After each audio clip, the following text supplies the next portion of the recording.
বিশ্বাসে তিলোত্তমা আমরা ভেঙে পড়িনি। আরজিকর কাণ্ডে সঞ্জয় রায়কে দোষী সাব্যস্ত করেছে শিয়ালদা আদালত। তবে এই ঘটনায় শুধুই কি সঞ্জয় রায় একা দোষী, নাকি এর পেছনে রয়েছে আরও কেউ? একদিকে যেমন আরজিকর কাণ্ডের বিচার, অন্যদিকে আন্দোলনকারী ডাক্তারদের বিরুদ্ধে প্রতিহিংসার অভিযোগ তুলে বহরমপুরে আবারও পথে নামল আরজিকর আন্দোলনের সহযাত্রীরা। এই রায়ে কেউই খুশি নয়। এই কারণে খুশি নয় যে এটা শুধু সঞ্জয় রায়ের ব্যাপার নয়, এখানে আরও অনেক বড় মাথা যুক্ত হয়ে আছে। সবাই বুঝতে পারছেন, তথ্য প্রমাণ লোপাট করার থেকে অনেক কিছু করা হয়েছে, শুধু সঞ্জয় রায়ের জন্য নয়, আরও বড় কিছু কনস্পিরেসি আছে এর পেছনে। সেইটা যতদিন না উদ্ঘাটিত হচ্ছে, প্রকৃত দোষীরা ধরা পড়ছে, শাস্তি পাচ্ছে, ততদিন আমরা পথে আছি, পথে থাকবো। এতে কেউই খুশি নন, সবাই হতাশ হচ্ছি।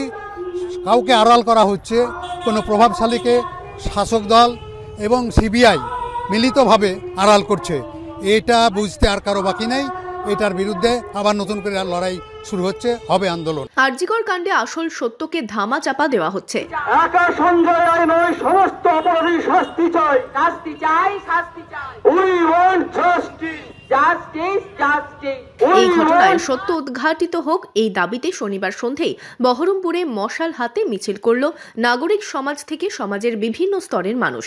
5 মাস ধরে মানুষ রাস্তায় নেমে লড়াই করেছে প্রকৃত দোষীদের গ্রেপ্তারের দাবিতে, বিচারের দাবিতে। এবং তা সত্ত্বেও আমরা জানতাম যে কেবলমাত্র সঞ্জয় রায়কেই দোষী সাব্যস্ত করে কেন্দ্র এবং রাজ্য সরকার পরস্পরের যোগসাজশের ভিত্তিতে জনগণকে আসল সত্যকে আড়াল করবে। তাই আজকে আমরা রাস্তায় নেমেছি। এই বিচারের নামে প্রহসন জনগণ মানে না। বিচারের নামে প্রহসনের বিরুদ্ধে শুধু সঞ্জয় রায় নয়, যারা আরজিকরের ঘটনায় তরুণী ডাক্তারের ধর্ষণ এবং হত্যার জন্য দায়ী, আরও যারা খুনি এবং তথ্য প্রমাণ লোপাটে যারা যুক্ত, তাদের সকলের বিচার চাই। এদিন মিছিল টেক্সটাইল কলেজ মোড় থেকে শুরু হয়।